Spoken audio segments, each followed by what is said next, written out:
Hey, it's Roberto Miki again, and we've got another great hand question of the week. It's number 48 in our series. It's March 9th, 2025. Let's get right into it. PD1.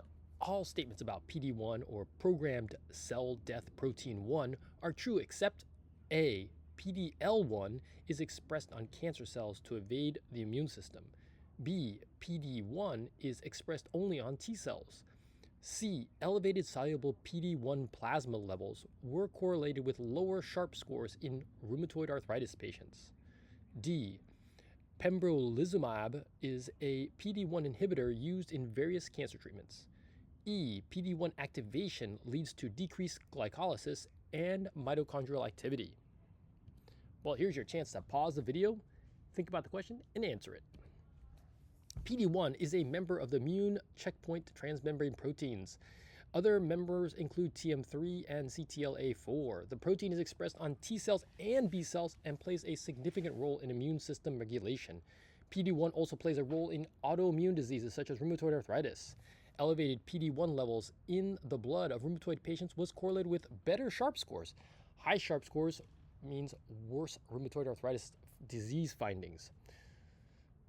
2 ligands for the receptor have been identified, including PDL1 and PDL2. PDL1 is found on cancer cells and acts to shield the cancer from the immune system.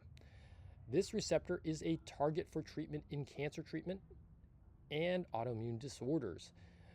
Pembrolizumab is a PD1 inhibitor used in cancer treatment.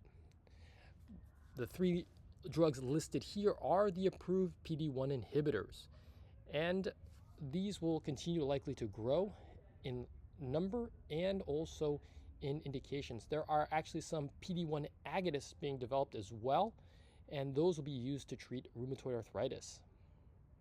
Well, here are some references so you can read about it and learn about it yourself.